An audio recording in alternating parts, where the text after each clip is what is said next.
Okay, तो जैसा कि आज आपको बोर्ड पे दिखाई दे रहा है कि मैथमेटिक्स का क्लास 11 का कॉम्प्लेक्स नंबर समृद्ध संख्या की एक्सरसाइज 5.2 हम लोग कवर करेंगे। ठीक है, और इसमें क्या क्या चीजें सीखनी है ये सब कुछ जानेंगे, सीखेंगे, और उसके बाद एक्सरसाइज 5.2 के एक एक क्वेश्चन को बढ़िया से इजी वे में सॉल्व करेंगे। ठीक है, इससे पहले लेक्चर में जैसा कि हम लोगों ने कॉम्प्लेक्स नंबर में सीख लिया था कि ये होता क्या है, ठीक है, और इसका एडिशन कैसे करते हैं, है ना, और इसका मल्टीप्लिकेशन कैसे होता है, सब्ट्रैक्शन कैसे होता है, ये सारी चीजें सीख ली थी। ठीक, अब नेक्स्ट वीडियो में मतलब इस लेक्चर में हम लोग ये सीखने वाले हैं कि कॉम्प्लेक्स नंबर को पोलर फॉर्म में कैसे कन्वर्ट करते हैं और पोलर फॉर्म क्या होती है, और मॉडुलस मतलब मापांक क्या होता है, आर्गुमेंट मतलब पूर्णांक, और पोलर फॉर्म मींस ध्रुवीय रूप में कैसे कन्वर्ट करते हैं, ये हम लोग को आज सीखना है।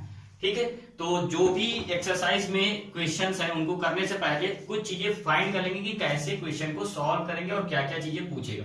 वैसे तो इस एक्सरसाइज में ध्रुवीय रूप में ही आपको कन्वर्ट करना है, पोलर रिप्रेजेंटेशन दिखाना है कॉम्प्लेक्स नंबर का, और कॉम्प्लेक्स नंबर का मॉडुलस निकालना है और आर्गुमेंट निकालना है। बस यही तीन चीजें हमको सीखनी है। ठीक, उससे पहले जो है जिन लोगों को नहीं आता है वो लोग जो मैं बता रहा हूं अभी 30 सेकंड 40 सेकंड को वो देख लें, और जिन लोगों को आता है वो वीडियो को आगे बढ़ा करके और आगे वीडियो को आगे वाला लेक्चर आप देखें। ठीक है, तो जो है वो क्या चीज है, जैसे ये पता होना चाहिए 10 0 की वैल्यू, 30 की वैल्यू और 45 की वैल्यू, 60 की वैल्यू, 60 डिग्री, 45 डिग्री और 90 डिग्री। ठीक, 10 में 0 की वैल्यू 0, 30 की वैल्यू 1/√3, 40 की 45 की वैल्यू 1 और इसकी वैल्यू √3 और इसकी वैल्यू इनफाइनाइट। ठीक, दूसरी चीज ये सभी को पता होगा, बस बता रहा हूं, जिसको आता है वो आगे बढ़े और लेक्चर को देखना स्टार्ट करे। ठीक है, बाकी दूसरी चीज क्या है कि 30 को जैसे 30 डिग्री लिखा है, इसको पाई मतलब रेडियन में कैसे लिखते हैं, π/6,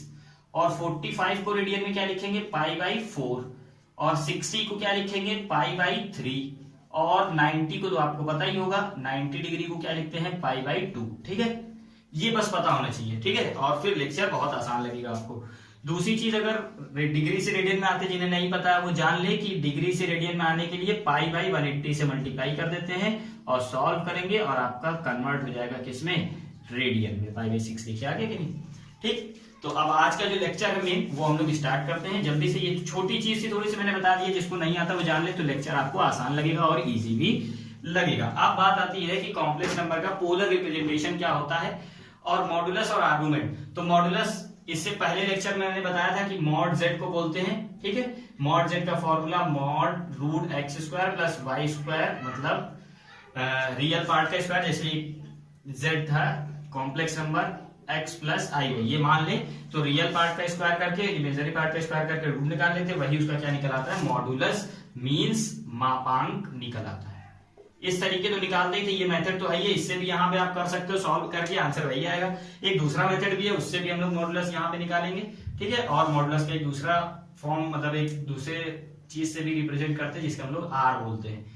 तो ये चीजें एक ही होती हैं। ठीक है, तो ये एक तो मेथड है, ये दूसरा मॉडुलस निकालने का भी मैं बताऊंगा, जो आपको अच्छा लगे, चाहे इससे और चाहे जो मैं अभी बताऊंगा उससे, जो आसान लगे उससे आप सॉल्व कर लीजिएगा।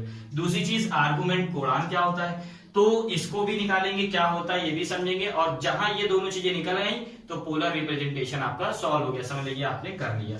तो एक्चुअल में हमको केवल क्या सीखना है कि आर्गुमेंट मतलब पूर्णांक और मापांक कैसे निकालते हैं। ठीक है, ये निकल आया, पोलर रिप्रेजेंटेशन कवर हो गया। ठीक, तो शुरू करते, देखिए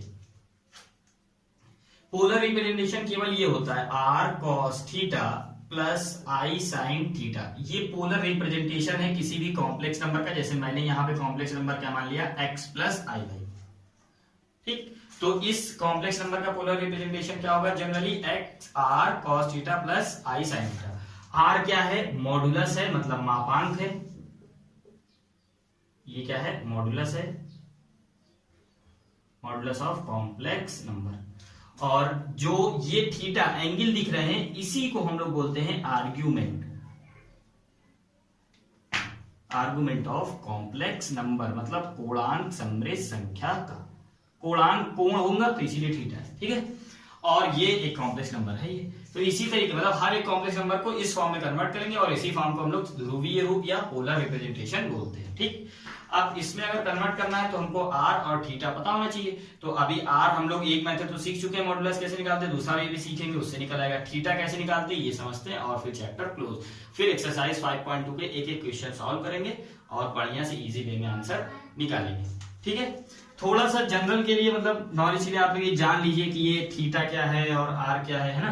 तो जैसे यहाँ पे दिख रहा है जो रियल पार्ट आपका है, ठीक है, ये क्या है, एक्स एक्सिस पर है, दिख रहा है, और जो इमेजरी पार्ट है वो कहां पर है, वाई एक्सिस पर है, ये भी दिख रहा है। ठीक है, तो यहां पे ये समझना है कि जैसे एक कॉम्प्लेक्स नंबर हमने यहां पे मान लिया कि ये z है equal to x plus i y, ये जनरल मतलब चीजें हैं जो आपको पता होनी चाहिए, बाकी आपका क्वेश्चन कभी इससे नहीं पुट अप होगा।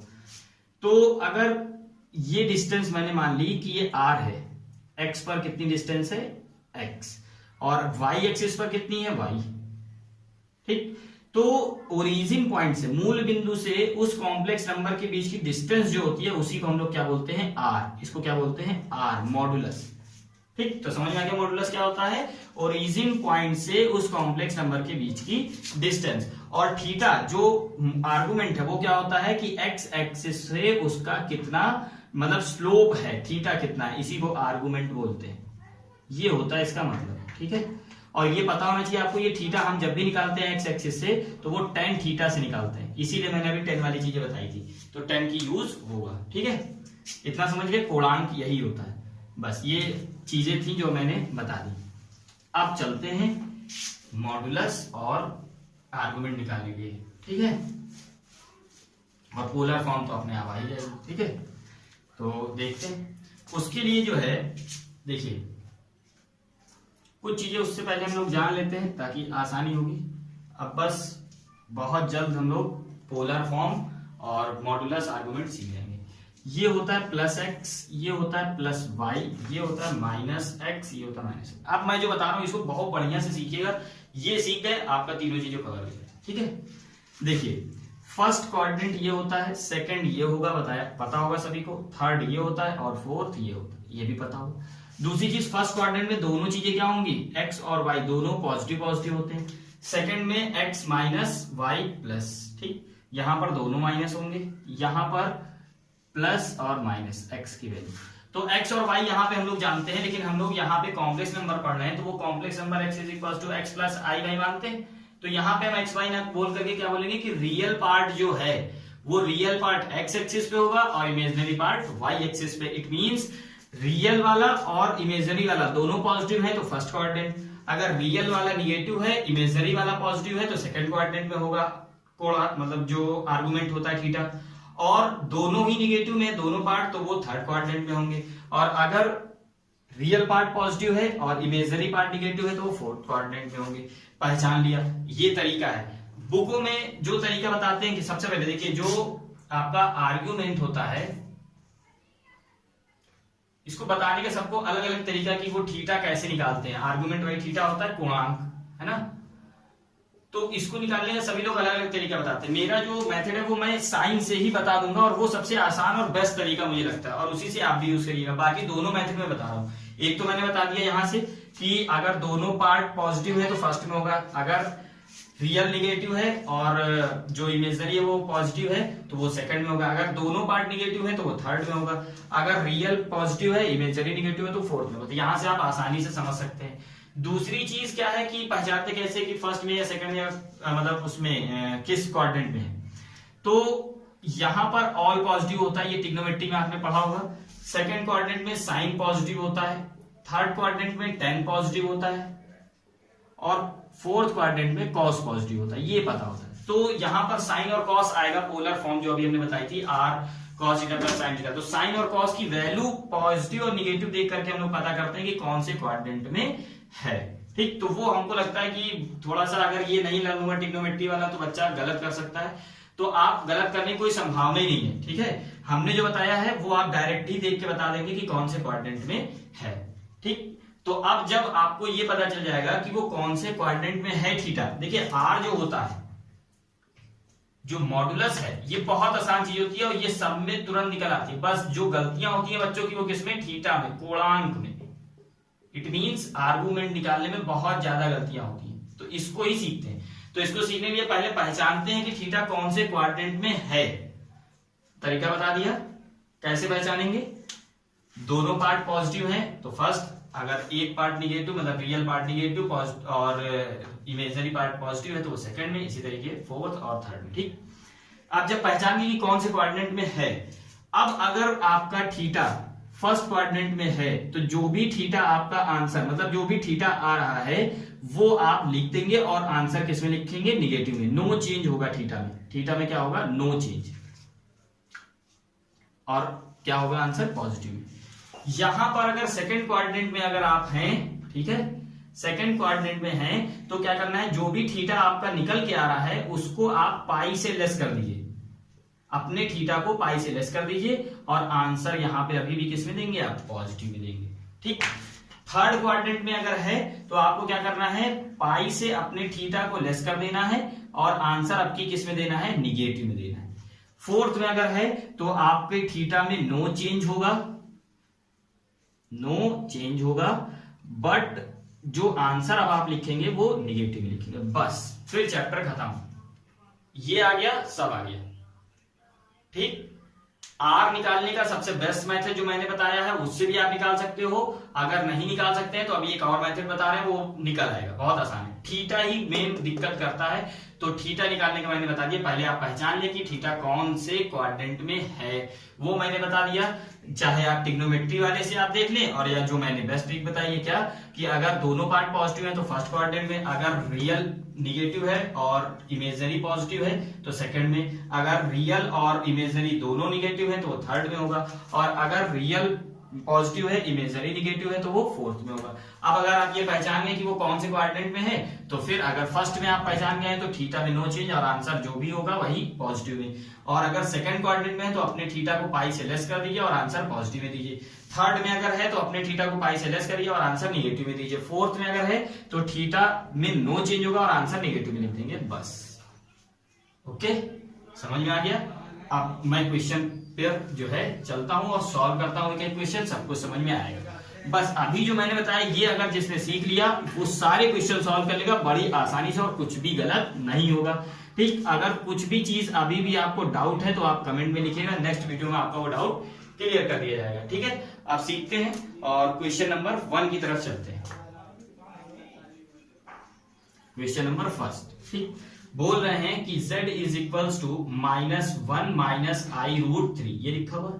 इसको आपका मतलब इसमें आपसे पूछ रहे हैं कि मॉडुलस क्या होगा, मतलब r क्या होगा और थीटा मतलब आर्गुमेंट क्या होगा, और जब ये आ जाएगा तो पोलर फॉर्म में तो निकाल ही लेंगे। ठीक है, करते हैं। देखिए, सबसे पहले आपको हर एक ही मेथड, हर मतलब जितने भी क्वेश्चन है सब में एक ही मेथड करना है। जो भी क्वेश्चन दिया हो आप उसको पहले रिप्रेजेंट कर लें। पोलर फॉर्म क्या होती है, r cos theta plus i sin theta equal to कितना दे रखा है, -1 माइनस i√3। जो भी कॉम्प्लेक्स नंबर आपको दे रखा है उसको पोलर फॉर्म में आप मतलब इस तरीके इक्वल में लिख लें। लिखने के बाद क्या करें, r के अंदर मल्टीप्लाई, तो r cos theta plus i r sin theta, यहां पे -1 माइनस i√3 जैसा था। ठीक, अब रियल पार्ट वाला रियल से आप क्या कर लें, कंपेयर कर लें, तो r cos theta equal to -1 और r sin theta equal to कितना आ जाएगा, इसको इससे कंपेयर करेंगे तो -√3 आगे, इसको इक्वेशन 1 और इसको 2, बोलिए इतना है। अब क्या करना है आपको, इक्वेशन 1 और इक्वेशन 2 को मतलब इक्वेशन 1 का स्क्वायर करके 2 का स्क्वायर करके और जोड़ दीजिए।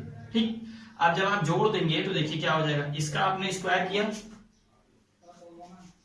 इधर बताते हैं, इसका आपने स्क्वायर किया तो r square cos square theta, और जोड़ना भी है तो plus r square sin square theta equal to, इसका स्क्वायर करेंगे तो 1, इसका स्क्वायर करेंगे तो 3 और जोड़ दिए क्योंकि ऐड करना है। ठीक, r दोनों में से वो कॉमन लिया लेफ्ट हैंड साइड से, तो क्या बचेगा, cos square theta plus sin square theta और इक्वल टू 4। ये ट्रिग्नोमेट्रिक आइडेंटिटी है तो ये 1 हो गया, तो r स्क्वायर की वैल्यू कितनी आ जाएगी 4 और r इक्वल टू 2, रूट निकालेंगे। ठीक, यहां से कुछ लोग पूछ लेते हैं कभी कभी कि r स्क्वायर इक्वल टू 4 था और r इक्वल टू जब आपने रूट लगाया 4 पर तो आंसर आता है प्लस माइनस 2। तो आप प्लस 2 लेते हैं, माइनस 2 भी छोड़ देते हैं। तो आपको पता होना चाहिए, अभी मैंने बताया कि जो r होता है वो क्या होगा, उसकी डिस्टेंस होती है ओरिजिन पॉइंट से। तो डिस्टेंस कभी निगेटिव नहीं हो सकती, इस वजह से पॉजिटिव वाला ही आंसर लेते हैं। ठीक, तो r की वैल्यू हमने निकाल ली 2। अब जैसे ही r की वैल्यू आ गई तो इस इक्वेशन फर्स्ट में रखेंगे, तो cos theta equal to -1, r नीचे आएगा इसके, तो कितना आ जाएगा 2, क्योंकि r की वैल्यू कितनी है 2। इसी तरीके sin थीटा की वैल्यू अगर हम देखें तो क्या लिखा हुआ है -√3, और r जो है वो नीचे आएगा और r की वैल्यू 2, ये आ गया। अब आपको tan थीटा निकालना होगा, ठीक है, आपको क्या निकालना है, tan थीटा। तो अगर इसको इक्वेशन थर्ड और इसको फोर्थ मान लिया आपने, तो आप क्या लिखोगे 4 इक्वेशन डिवाइड बाई 3, ठीक है। थोड़ा सा ऊपर रफ कर देते हैं, ठीक है। अब जब हम इसको डिवाइड करेंगे तो 4 डिवाइड बाई 3, तो ऊपर आ जाएगा sin थीटा और नीचे आ जाएगा cos थीटा। और इधर देखिए sin थीटा की वैल्यू क्या है -√3/2, और cos थीटा की क्या है 1/2 माइनस में, 2 से 2 कैंसिल, माइनस से माइनस, कितना आ गया √3, और ये क्या बन गया sin अपॉन cos, पता होगा tan थीटा, और इक्वल टू √3। अब आप थीटा निकालिए, 10 में √3 किसकी वैल्यू होती है 60 की, ठीक। लेकिन अब आपको पता होना है चाहिए कि थीटा कौन से क्वाड्रेंट में आ रहा है, वो पता करने का तरीका देखिए। यहां से साइन और कॉस की वैल्यू देखिए दोनों निगेटिव है, तो देखिए मैंने बताया था ना, यहां पे ऑल पॉजिटिव होगा, यहां पर क्या होगा साइन पॉजिटिव, यहां पर tan पॉजिटिव और यहां पे कॉस पॉजिटिव। दोनों निगेटिव किसमें हो सकते हैं, इसमें साइन पॉजिटिव हो जाएगा, इसमें कॉस पॉजिटिव हो जाएगा, तो ये दोनों तो हो नहीं सकते, इसमें सारे पॉजिटिव नहीं, किसमें होगा थर्ड में। तो पता चल गया थीटा थर्ड में है। दूसरा तरीका मैंने जो बताया था, देखिए रियल और इमेजिनरी दोनों निगेटिव में है, दोनों निगेटिव किसमें होते हैं थर्ड में। देखिए डायरेक्ट आपने पता कर लिया, इसको आपको लर्न करने की जरूरत। अब जब थर्ड में था तो मैंने क्या बताया था, जो भी थीटा आपका आएगा उसको पाई से लेस कर दीजिए और आंसर निगेटिव में दे दीजिए, यही तो बताया था। अब यही यहां पे कर दीजिए, देखिए थीटा की वैल्यू यहां से tan theta equal to tan, ये 60 की है, और 60 को हम लोग क्या लिखते हैं पाई बाई 60 को पाई बाई 3 लिखेंगे, लेकिन थर्ड में है तो पाई से अपने थीटा को क्या करना है लेस करना है, तो पाई माइनस अपना थीटा कितना आ रहा है पाई बाई 3 60। आप सॉल्व करिए, 10 से 10 कैंसिल, तो थीटा की वैल्यू देखिए 2 पाई माइनस पाई अपॉन 3, कितना आ जाएगा, आंसर आपको निगेटिव में देना है, तो कितना आ जाएगा पाई, सॉरी ये 3 पाई होगा, ये कितना होगा 3 पाई माइनस पाई, तो कितना बचेगा 2 पाई बाई 3। और थर्ड क्वाड्रेंट में है तो आंसर निगेटिव में देना है, बताया था मैंने अभी कंसेप्ट में, ठीक। ये आपका आंसर हो गया। आर्गुमेंट कितना आ गया -2 पाई बाई 3, मॉडुलस कितना आ गया 2। हर क्वेश्चन में आपको यही करना है। अब अगर इसी क्वेश्चन को बोलता कि इस कॉम्प्लेक्स नंबर का पोलर फॉर्म लिखिए, तो बस हो गया। देखिए सब में यही करना है, चाहे वो पोलर फॉर्म बोले, चाहे आर्गुमेंट, चाहे मॉडुलस बोले। तो इसको आपको लिखना था, तो -1 माइनस i√3, इसकी पोलर फॉर्म देखिए क्या हो जाएगी r की वैल्यू कितनी है 2, ठीक है। पोलर फॉर्म चलिए लिख देते हैं एक बार, क्या होगा r cos theta plus i sin theta, यही तो होती है, ठीक है। तो r की वैल्यू 2 आ गई, cos और थीटा की वैल्यू कितनी आ गई -2 पाई बाई 3, और फिर प्लस i sin और -2 पाई बाई 3। ये हो गई पोलर फॉर्म इस कॉम्प्लेक्स। वैसे क्वेश्चन बोल रहा मैंने लिख दिया, ठीक, बात समझ में आई। तो पोलर फॉर्म में अगर आपको कन्वर्ट करना है तो आपको पहले मॉडुलस निकालना होगा, फिर आर्गुमेंट, और निकालने के बाद उसी form r cos theta plus i sin theta में r की और थीटा की वैल्यू पुट कर देंगे, वही आपका पोलर फॉर्म बन जाएगा।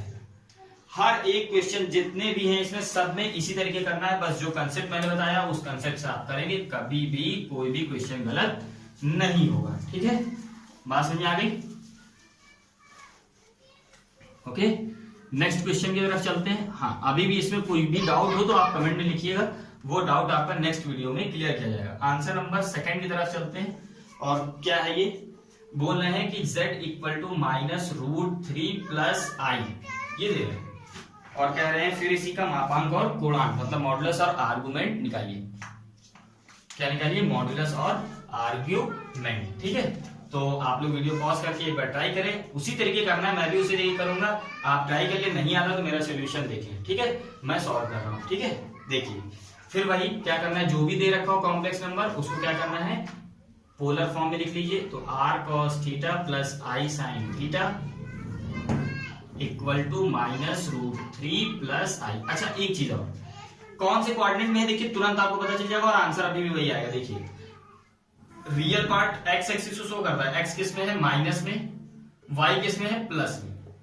माइनस और प्लस, देखिए एक्स माइनस में हो वाई प्लस में हो, सेकंड कोऑर्डिनेट में आ रहा है कि नहीं। और देखिए अभी आंसर वही सेकंड में आया तुरंत। बहुत मतलब ये बहुत सही ट्रिक है, तुरंत आपका पता चल जाए कौन से कोऑर्डिनेट में। ठीक है, अब देखिए r cos थीटा, अंदर r का मल्टीप्लाई तो i R sine theta equal to -√3 plus i. I के प्रोडक्ट में कुछ नहीं तो 1। अब देखिए r cos theta equal to -√3, real वाला रियल से वो करा दिया कंपेयर, और i sine theta equal to क्या आ जाएगा 1, क्योंकि प्रोडक्ट में मल्टीप्लाई है 1। इसको इक्वेशन 1, इसको 2, फिर वही करना है 1 का स्क्वायर करिए और 2 का स्क्वायर करके जोड़ दीजिए। ठीक, अब जब इसका स्क्वायर करेंगे आप और इसका भी स्क्वायर करेंगे जोड़ेंगे तो r square cos square theta plus r square sine square theta और इक्वल टू इसका स्क्वायर करेंगे तो 3 हो जाएगा, इसका स्क्वायर करेंगे तो 1 ही रहेगा। दोनों में से आर कॉमन लिया तो क्या बचेगा cos square theta plus sign square theta और इधर कितना हो गया 4 हो गया। ये 1 हो जाएगा क्योंकि ट्रिग्नोमेट्रिक आइडेंटिटी है, तो r square is equals to 4, तो आर की वैल्यू रूट निकालेंगे तो कितना आ जाएगा 2। आर की वैल्यू निकल आई, अब बस थीटा निकालना है तो फिर इसी में रखेंगे, पुटअप करेंगे तो कितना आ जाएगा देखिए r cos theta equal to -√3 थी, आर की वैल्यू कितनी आ गई यहाँ से 2, तो जब 2 यहाँ पे रखेंगे तो कॉस थीटा 2 डिवाइड में आ जाएगा तो -√3/2। दूसरी चीज जब इसमें रखेंगे तो साइन थीटा, आर नीचे आ जाएगा, कितना दे रखा है यहाँ पर ये देखिए 1, और ये आर इसके नीचे आएगा और आर की वैल्यू कितनी है 2, तो 1/2 ये पता चल गया। अब tan निकालना है, ये इक्वेशन 4 मान लेते हैं, इसको इक्वेशन 3, फिर वही डिवाइड करेंगे 4/3, सब में यही करना है। जब इसको आप करोगे तो sine theta upon cos theta equal to 1/2 sine theta की वैल्यू और कॉस की कितनी है -√3/2, 2 से 2 कैंसिल, कितना आ गया माइनस का 1/√3 और ये क्या बन गया 10, तो tan थीटा इक्वल टू कितना आ गया -1/√3। अब ये जो माइनस आ रहा है इसको आपको कुछ नहीं देखना है, जो आ रहा है आने दो, उससे मतलब नहीं है। अब बस आप ये देखो 10 में 1/√3 किसकी वैल्यू होती है 30 की वैल्यू होती है। अब मेरे थीटा की वैल्यू कितनी आ रही है 30, मतलब π/6। कौन से क्वाड्रेंट में ये पहचानना है, तो एक तो यहां से हमने बता दिया, सेकंड में है पहले पता चल गया था, दूसरा आप यहां से पता कर सकते, देखें कॉस, यहां से देखिए कॉस किसमें है निगेटिव में, साइन किसमें है पॉजिटिव में। कॉस नेगेटिव साइन पॉजिटिव बताया था, इसमें ऑल पॉजिटिव, इसमें साइन पॉजिटिव, इसमें tan पॉजिटिव और इसमें कॉस पॉजिटिव। तो कॉस नेगेटिव होना चाहिए साइन पॉजिटिव, तो इसमें होगा साइन पॉजिटिव, इसमें होगा कॉस नेगेटिव, तो इसमें नेगेटिव। सेकंड में देखिए यहां से भी आ रहा है और मैंने पहले ही बता दिया। अब जब सेकंड में होता है तो मैंने क्या बताया था, जो भी थीटा आपका आता है उसको आप पाई से थीटा को लेस कर दीजिए और आंसर पॉजिटिव में दे दीजिए। तो जो भी थीटा आ रहा है, थीटा कितना आ रहा है 10 में 1/√3 30 की, तो tan थीटा इक्वल टू आप क्या लिखोगे tan पाई माइनस π/6 30, अपने थीटा को पाई से लेस कर दिया और आंसर किसमें देना है पॉजिटिव में ही, तो अब इसको लेस करेंगे तो 6π माइनस π/6 सॉल्व करेंगे तो कितना आ जाएगा 5π/6 और आंसर पॉजिटिव में ही रहेगा। फर्स्ट में देखिए यही किया था हमने, लेकिन आंसर निगेटिव में, अपने आप आंसर निगेटिव लगा दिया था, लेकिन इसमें नहीं लगाएंगे। ठीक है, तो यही आपका आंसर हो गया। ठीक, सेकंड भी सॉल्व हो गया।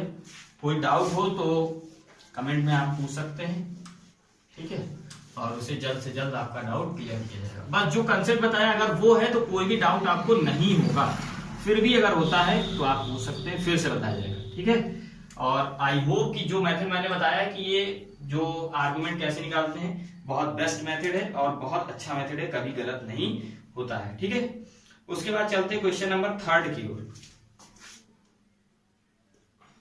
हर एक क्वेश्चन आप अपने से पहले ट्राई कर ले, फिर मेरा सोल्यूशन देखें तो आपको ज्यादा अच्छा आएगा। 1 - i, फिर वही r cos theta plus i r sin theta polar form. ठीक है, अब इसमें आर्गुमेंट और क्या बोलते हैं मॉडुलस नहीं निकालना, मतलब मापांक गुणा नहीं, इसे पोलर फॉर्म में ही कन्वर्ट करना है। तो बात एक ही पोलर फॉर्म में लिख देंगे इक्वल टू जो भी दे रखा है 1 - i। अच्छा, कौन सी कोऑर्डिनेट में यहीं से बता दिए, x किस में है यहाँ पर प्लस में और y किस में है माइनस में, तो x प्लस वाई माइनस किस में होता है x plus y minus fourth में। देखिए समझ में आ गया, फोर्थ में अगर होता है तो क्या करते हैं, जो भी थीटा है नो चेंज होगा और आंसर नेगेटिव दे देंगे केवल, बस। अब देखिए वही करना है। कंपेयर किया तो r cos theta equal to 1 और r sin theta equal to -1, इसके प्रोडक्ट में 1 हुआ। ठीक, आप क्या करते हैं बताइए, दोनों का स्क्वायर करके जोड़ दीजिए। दोनों का स्क्वायर करके जब आप जोड़ेंगे तो इसका जब आपने स्क्वायर किया तो r स्क्वायर, और इसका भी करेंगे r square cos square theta plus r square sin square theta. इसका स्क्वायर किया 1, इसका स्क्वायर किया ये भी 1। ये दोनों में से r कॉमन लिया और अंदर क्या बचेगा, बार बार वही बनेगा, चिंता मत करिए, इसीलिए कह रहा हूं बहुत आसान है। 2 हो गया, इसका जो भी 1 हो जाएगा और r square equal to 2, it means r equal to कितना आ जाएगा, √2। r की वैल्यू √2 आ गई।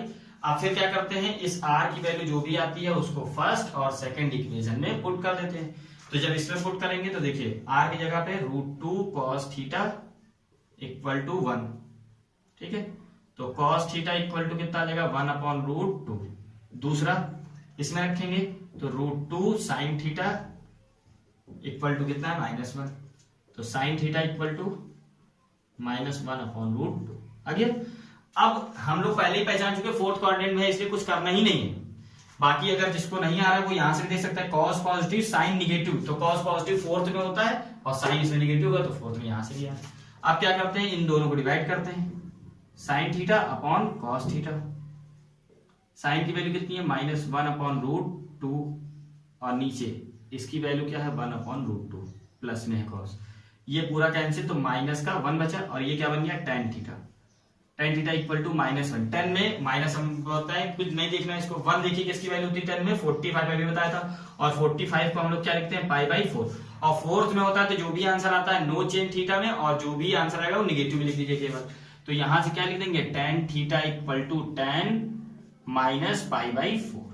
तो थीटा की वैल्यू कितनी आ गई, -π/4। और r की वैल्यू आप निकाल चुके हैं, √2। पोलर फॉर्म में इसको लिखना है तो पोलर फॉर्म इसकी देखिए क्या बन गई, इसी को तो लिखेंगे। ये जो r दोनों में था इसको आप क्या कर ले, कॉमन ले लें, तो देखिए ऐसे आ जाएगा।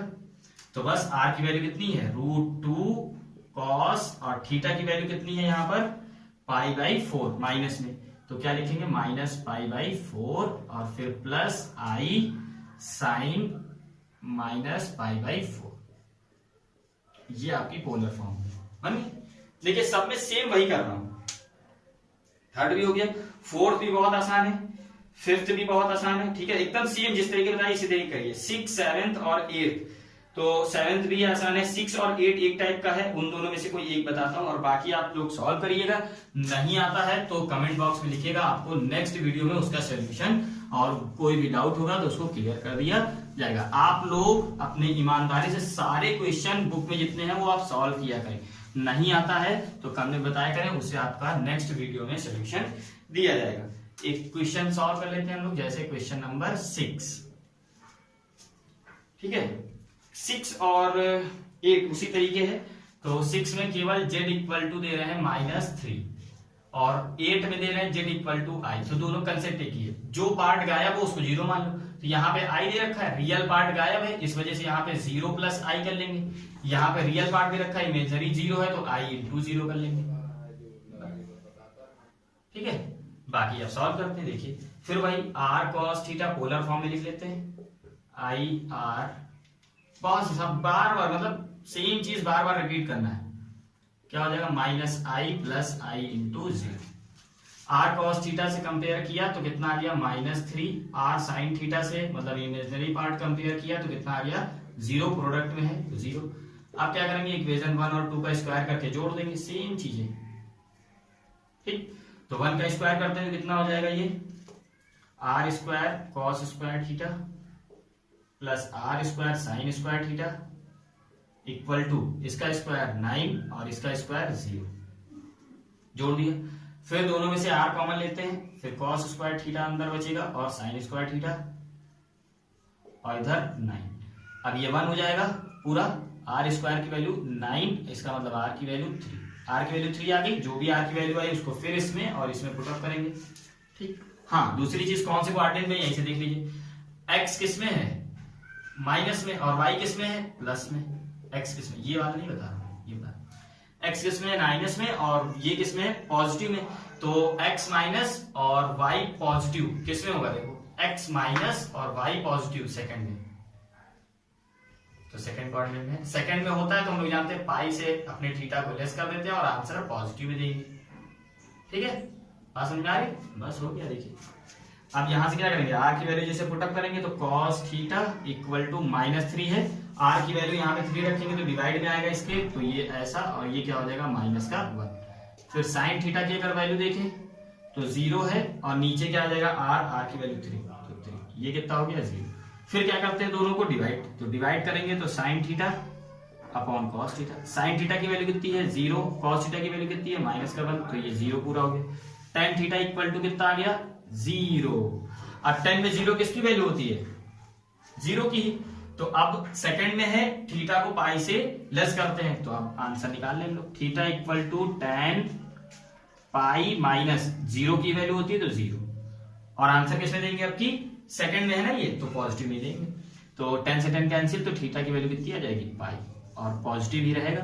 अब पोलर फॉर्म लिखनी है इसकी, तो पोलर फॉर्म देखिए, इस r को कॉमन लेंगे तो r की वैल्यू यहाँ पे कितनी है 3, तो 3, और cos थीटा, थीटा की value pi plus i sin theta मतलब sin पाई।